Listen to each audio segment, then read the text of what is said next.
has issued a severe thunderstorm warning for southeastern Webster County, southwestern Wright County, until 6 p.m. Central Daylight Time.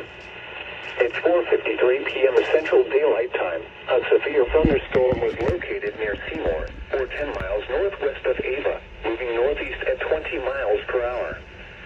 Expected hazards include 60 miles per hour wind gusts and quarter-size hail. This is a radar-indicated threat. The following impacts are expected. Hail damage to vehicles is expected. Expect wind damage to roofs, siding, and trees. Locations impacted include Seymour, Mansfield, Norwood, Hartsville, Borden. For your protection, move to an interior room on the lowest floor of a building.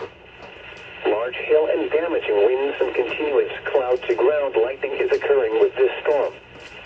Move indoors immediately.